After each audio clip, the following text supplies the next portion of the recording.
Introducing Korean broadcast content that you won't be able to stop watching. For weary modern souls, Dr. Romantic, the quirky genius doctor of Puldam Hospital, prescribes heartwarming tales of humanity. A couple together for 7 years sees their rose-tinted glasses shatter. Can they keep their relationship alive? Discover the raw stories of youth, work, and love.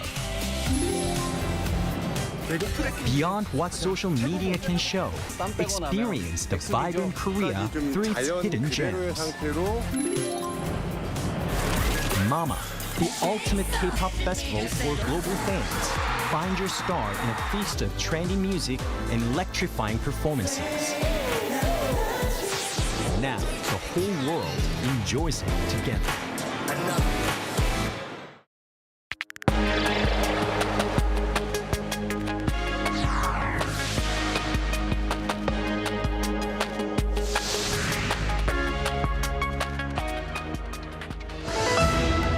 U.S. Vice President J.D. Vance has said the latest round of talks with Iran and Switzerland have laid the foundation for a possible final agreement, and that Tehran has agreed to allow nuclear inspectors into the country. Washington has also officially issued a 60-day waiver on Iranian oil sanctions. Sales of Samsung Electronics' 6th-generation high-bandwidth memory chips, also known as HBM4, have reportedly exceeded $1 billion.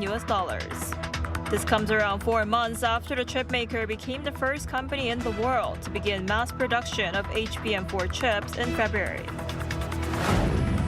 Korea's consumer sentiment improved for a second straight month in June, rising 0.5 points from May.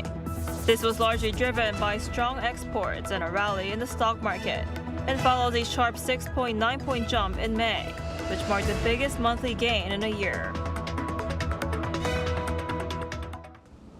Hello and thanks for joining us on Arirang News. Major progress in talks between the United States and Iran has been signaled, as U.S. Vice President J.D. Vance says Iran has agreed to allow nuclear inspectors back into the country. To facilitate the diplomatic process, Washington has officially issued a 60-day waiver on Iranian oil sanctions. Our Chung Hee-rim starts us off. U.S. Vice President J.D. Vance says the latest round of talks with Iran laid the foundation for a possible final agreement, speaking to reporters in Switzerland on Monday. But look, the fundamental thing we got is, number one, we set up the mechanism to ensure not only the Straits of Hormuz are open, but will stay open. Number two, we actually set up the right mechanism to ensure the regional ceasefire to manage the inevitable conflicts that will come up. We have the Iranians allowing weapons inspectors, nuclear inspectors into their country for the first time in a long time. Vance said that Tehran has officially agreed to readmit International Atomic Energy Agency, or IAEA, inspectors into the country. However, Tehran pushed back on those claims. Iran Foreign Ministry spokesperson Ismail Baghai said Tehran's cooperation with the IAEA would continue only under the existing framework. On the economic side of the agreement, the U.S. Treasury has issued a temporary 60-day waiver allowing Iran to sell and deliver oil without sanctions. U.S. President Donald Trump also said any Iranian assets unfrozen under the deal should be used to buy food and other agricultural products from the United States. If Iran doesn't live up to their agreement, or if they're not behaving, I will do what I have to do. But the details of those arrangements remain unclear, with technical teams expected to continue negotiations in Switzerland this week. Chung Hee-rim, Arirang News. Addressing uncertainty over peace talks in the Middle East, President Lee Jae-myung has urged his officials not to let their guard down and to maintain an emergency response system. Speaking at a cabinet meeting this morning, he once again called for the need to diversify supply chains of energy and raw materials, saying that the war in the Middle East has revealed a vulnerability in Korea's economy. He also vowed to nurture new industries centered on robots, aerospace, and biotech to make the country irreplaceable. And Foreign Minister Cho Hyun met with correspondents on Monday to outline key achievements in Korea's multilateral diplomacy and where it's headed during a globally divisive time. He also shared news of a new task force to support peace in the Middle East. Our correspondent Oh Soo-young reports. Korea has set up a team to support recovery efforts and expand economic cooperation in the Middle East. Foreign Minister Cho Hyun said Monday that the Foreign Ministry has created a team dedicated to comprehensive economic cooperation with Middle East countries. Even before reports emerged of a possible U.S. Iran deal, the Foreign Ministry started preparing proactively for the post-war period. Even during the conflict, our government showed that Korea is a dependable partner that stands alongside Middle Eastern countries in times of difficulty. Building on that trust, the Foreign Ministry will work closely with relevant agencies to further strengthen and deepen Korea-Middle East relations. A senior Foreign Ministry official clarified that the task force was not established with any specific Iranian reconstruction fund in mind, but rather to explore broader post-war cooperation, beginning with the 6 Gulf Cooperation Council members and ultimately including Iran as well. The announcement came as Cho wrapped up President Lee Jae-myung's first trip to Europe and the G7 summit in France. Korea, he said, continues its push towards G7+ status as it looks ahead to hosting the G20 summit in 2028. Korea was invited to a G7 summit for 2 straight years for the first time, reinforcing our status as a globally responsible nation pursuing a G7+ role. It also showed the trust and expectations that G7 countries have toward the Lee Jae-myung administration. While not a G7 member, Korea joined 7 of the 8 outcome documents adopted at the summit's expanded session, covering issues ranging from development and macroeconomic stability to digital governance, health and migration. The president's trip also produced a number of bilateral outcomes in Belgium, the European Union and Italy, including upgrading bilateral ties with Rome to a special strategic partnership. Minister Cho also highlighted E's proposal for a new Asia-Pacific cooperation mechanism to strengthen energy supply chains, saying recent global disruptions have exposed the region's vulnerabilities despite its central role in global trade. The diplomatic push continues this week at the Jeju Forum, where Cho is also expected to meet with the Indian Foreign Minister and take part in discussions on international cooperation. The forum will also bring together 5 candidates seeking to become the next United Nations Secretary-General, offering a rare opportunity to hear their visions for the future of multilateral cooperation. Oh Soo-young, Arirang News.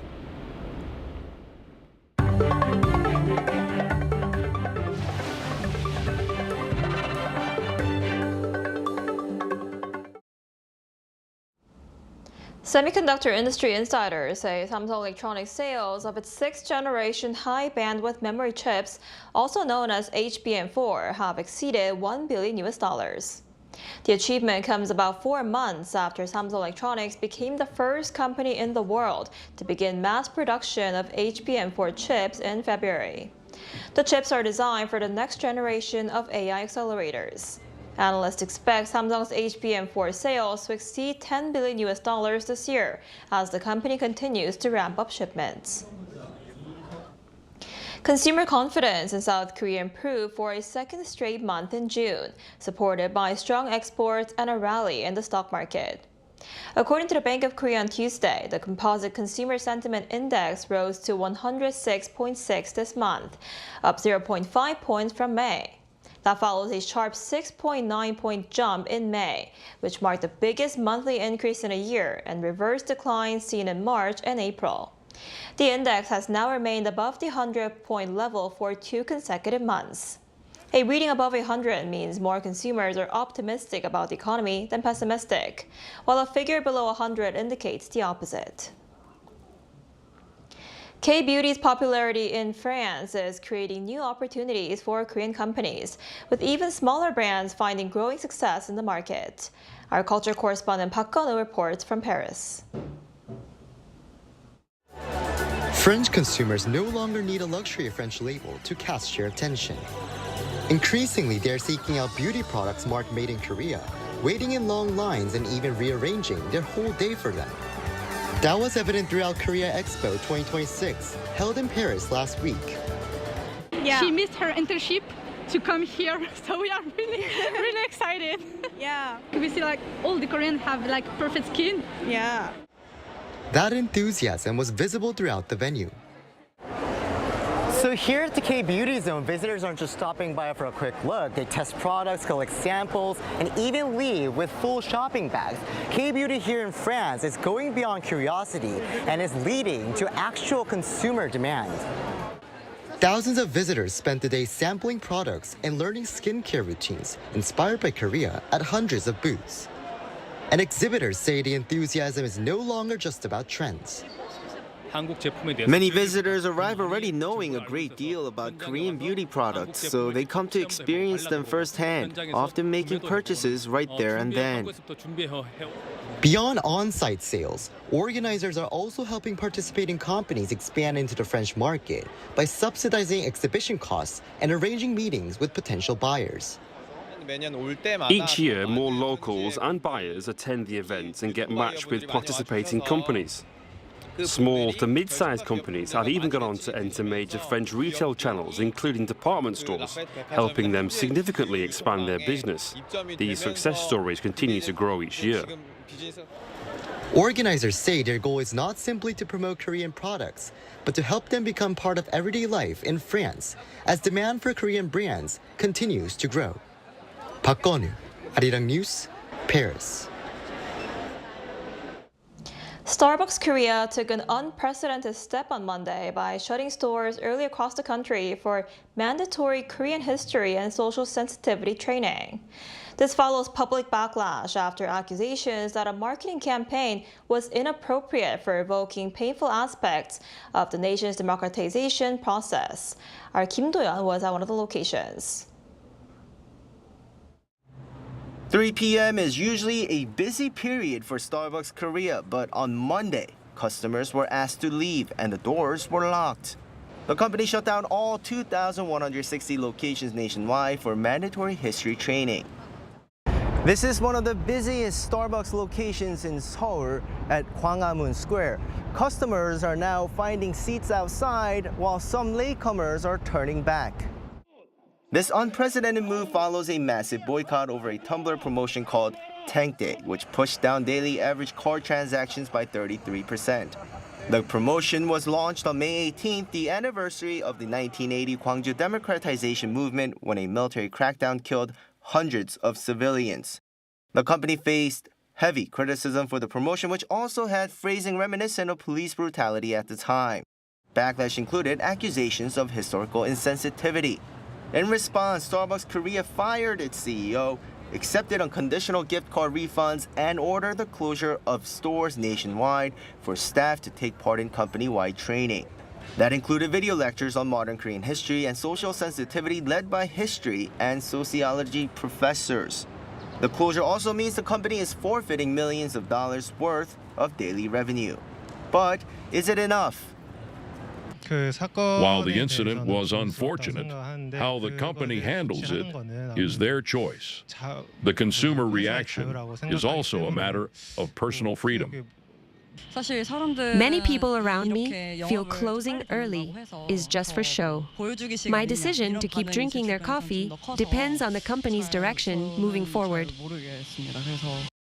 Despite owning no shares in the Korean chain, global Starbucks headquarters issued an apology, and major foreign outlets closely reported on the fallout, showing the extent of international attention on the incident. Experts say the training is a necessary step for structural change. Educating employees on the May 18th movement ensures they understand the historical context, which is crucial for preventing similar issues in future marketing campaigns. Management, including Shinsegae Group chairman Chung Yong-jin, will also take the history lesson.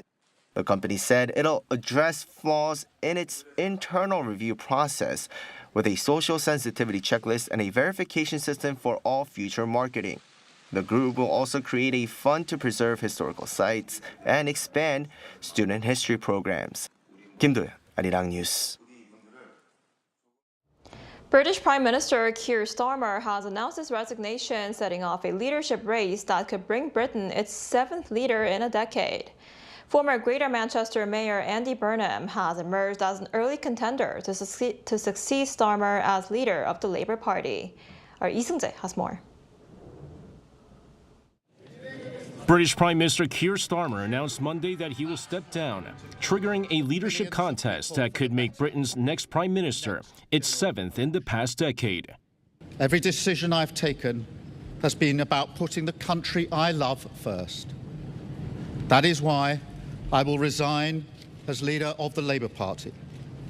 Starmer said he would remain in office until a successor is chosen, with a new leader expected to be in place before Parliament returns in September. Nominations for the leadership race will open on July 9th.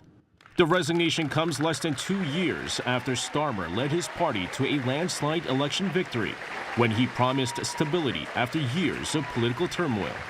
In his announcement, Starmer acknowledged growing pressure from within his own party and said it had become clear that many members wanted new leadership.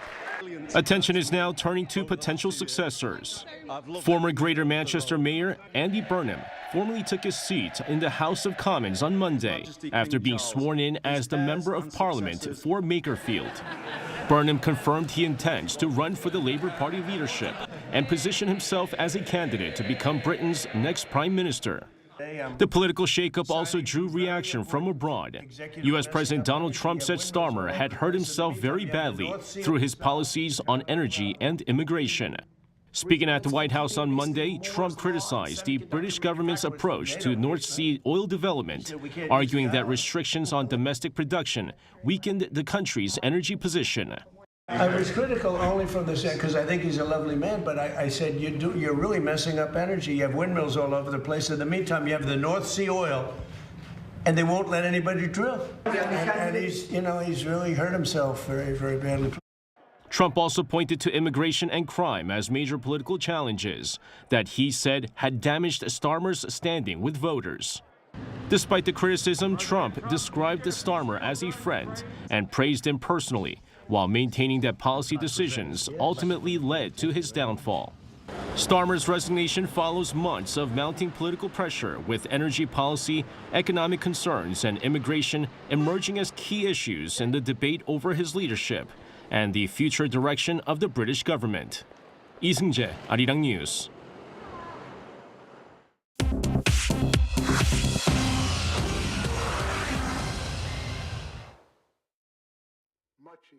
This is The World Now, bringing you everything you need to know from around the globe. Economic maestro Alan Greenspan, the long-serving Federal Reserve chairman, has died at age 100. His wife announced on Monday that he died at home from complications of Parkinson's disease. Greenspan led the U.S. Central Bank from 1987 to 2006, the second longest tenure in its history, which included a decade of uninterrupted growth. His reputation suffered after he left office when the housing bubble of his final years collapsed into the 2007 crisis. Alan Greenspan judged correctly in the mid-1990s that a surge in worker productivity would keep inflation in check, and he let the economy keep growing rather than raising rates against a threat that never arrived. Policymakers such as current Fed Chair Kevin Warsh have cited that decision as proof that judgment can sometimes beat economic models. In Canada, a shooting in Montreal on Monday left 3 dead, including the suspected gunman. A police officer and a civilian were killed, and at least one bystander was slightly injured. A long gun was recovered at the scene, and according to Radio Canada, the shooter distributed a violent manifesto targeting women. The shooting unfolded in the city's Côte-de-Neige neighborhood, where police warned residents to stay indoors and avoid the area for much of the afternoon. Prime Minister Mark Carney offered condolences and praised the officers who responded. The Ebola outbreak in the Democratic Republic of Congo has now infected more than 1,000 people and reached a third displacement camp where an 18-month-old girl has died. The toddler ran a fever for over a week and was carried on foot between 2 health centers before being tested. She died before her positive result returned, exposing at least 107 contacts. Health officials say they lack enough facilities to isolate patients from crowded camps. Congo's government put the confirmed death toll at 254 more than a month after declaring the outbreak of the rare Bundibugyo strain. Nearly a fifth of confirmed cases are children. Experts warn the outbreak could eventually exceed the West Africa epidemic that killed more than 11,000 people a decade ago. Argentina footballer Lionel Messi has become the all-time leading scorer in World Cup history. Messi scored his 17th and 18th World Cup goals on Monday as defending champions Argentina beat Austria by 2-0 to reach the knockout stage. Those goals moved him above Germany's Miroslav Klose as the World Cup's all-time top scorer. He scored his first in open play and added a second in stoppage time after earlier missing a penalty. Messi, who turns 39 this week, has now found the net in 6 straight World Cup matches and scored all 5 of his side's goals at this tournament. The record came 40 years to the day after Diego Maradona's goal of the century against England at the 1986 World Cup. Chu Ji-hyun, Arirang News.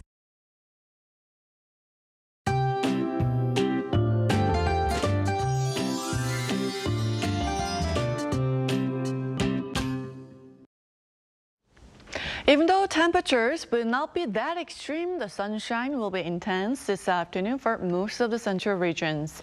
We'll see very high UV levels, even in the extreme category for parts of Chungcheongdo and Gyeongsangdo provinces. So sunscreen, hats, and sunglasses are highly recommended.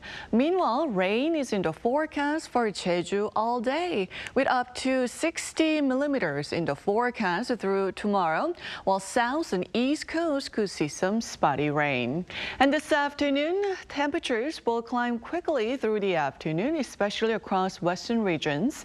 Seoul gets up to 30 degrees Celsius, Daejeon at 27, but Daegu and Gyeongju, Busan, Jeju will get up to 24 and 23 degrees respectively. Then classic early summer weather will continue with a chance of scattered showers on Thursday across parts of the country. That's all we have for today's noon edition of Arirang News. Thank you for watching. We'll be back at 5 p.m. Korea time. Stay tuned.